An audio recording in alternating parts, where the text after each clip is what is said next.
Habari yako? Salama kabisa. Hongera na pole kwanza kwa mchezo. Tunashukuru kwa pamoja wote kwa sababu kile kitu ambacho tunakihitaji kimeweza kupatikana katika mchezo wa leo. Tuambie namna ambavyo ilikuwa ni ngumu kupata hata hiyo alama moja, ikiwa leo siku ilikuwa ni ya kutangaza pia ubingwa, pengine ilikuwa inapendeza zaidi mngeshinda zaidi. Mpira ndio jinsi ulivyo na matokeo ya aina tatu, unaona. Kikubwa ambacho tumeingia nacho leo na wachezaji ambacho nikopo nakitaka nikitoe kwenye akili yao ni yale mahesabu ambayo yapo.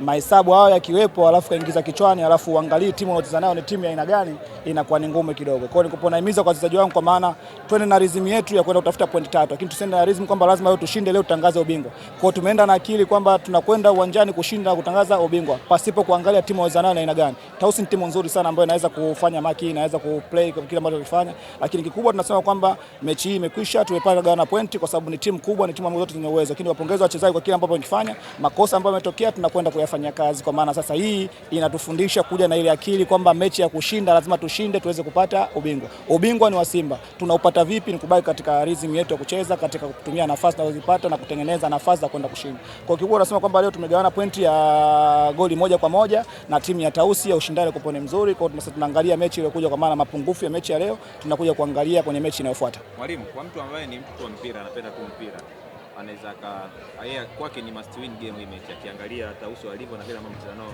kwa kwanza mkafunga goli 3.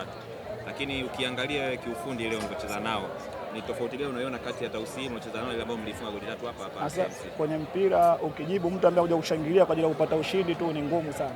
Mpira ni ushindani. Nimesema awali kabisa kwamba tumekuja kushindana, tumekuja kwenye mechi ambayo ilikuwa ina ushindani mkubwa kama ushindani mwingine ambao tunaipata.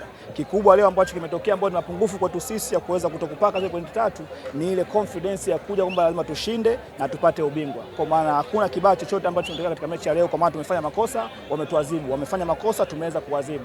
Lakini kikubwa tunasema mapungufu ya mechi ya leo tunaenda kuyafanyia kazi sehemu ya uwanja wa mazoezi, tunakuja kuangalia na mechi ambayo inakuja kwamba ni lazima tuweze kucheza na kutoza.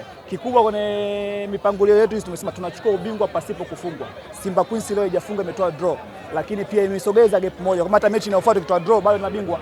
Umeona? Kwa hiyo tuende katika rhythm kile ambacho tunakihitaji sisi kitu gani. Tusiende na rhythm kwamba tunatakiwa tushinde, hapana. Huo ni mpira na ushindano unahitaji mbinu. Kwa hiyo tunasema leo timu mbili zimekutana zenye mbinu, zenye ufundi, tumeweza kugawana point. Sasa tunaangalia katika mechi inayofuata. Lakini Tausi kwa mechi ya kwanza kwa maana walikuwa vizuri, lakini pia unaangalia kuanzia benchi lao, kuanzia wachezaji pia wamebadilika. Kwa ni timu ambayo ni nzuri toka hapo awali ilivyokuepo, kwa sababu timu za wanawake kupata timu ambayo inaweza kucheza mpira na kuwa na confidence, hiyo timu iogope sana pasipokuwa na mipango za kufunga magoli mengi sana. Kwa hiyo mimi nawapongeze benchi la ufundi la Tausi, niwapongeze wachezaji wamefanya kazi yao, niwapongeze benchi la ufundi la Simba Queens na wachezaji wamefanya kazi yao. Sasa mechi imekwisha, tunaangalia mechi inayofuata.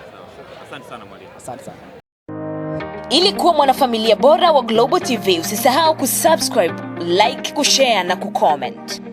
Baada ya kusubscribe, bonyeza alama ya kengele ili kupata taarifa kwa kila video inayopanda Global TV Online.